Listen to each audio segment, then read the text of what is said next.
Frontend yra svetainių kūrimo menas, kurio metu mes kodo pagalba kuriame vartotojo sąsają.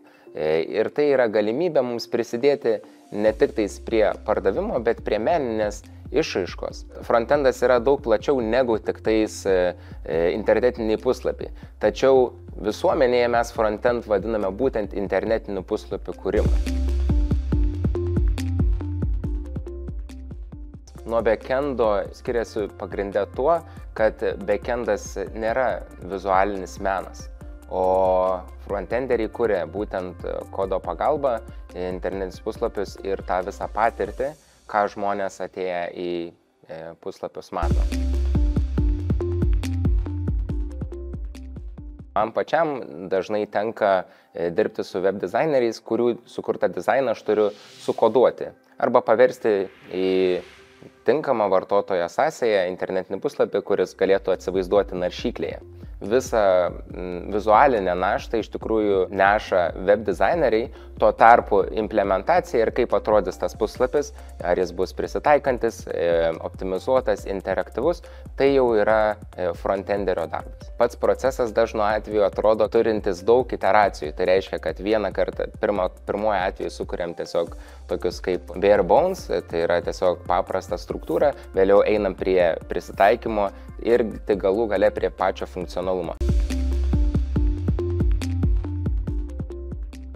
Pagrindinės frontend programavimo kalbos yra HTML, CSS ir JavaScript. Daugelis žmonių nevadina HTML ir CSS tikromis programavimo kalbomis, nes jos nėra naudojamos kažkur kitur, tačiau internetinio puslapio neįmanoma sukurti be HTML ir CSS, nes naršyklės neskaito kažkokio kito kodo.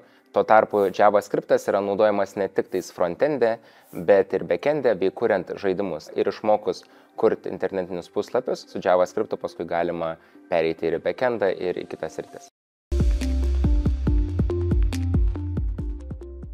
Šiandieną išlieka frontend specialistų reikšmė būtent dėl e-komercijos. Be frontend specialisto gana sunku yra susikurti puslapį, kuris iš tikrųjų atitiks verslo poreikius.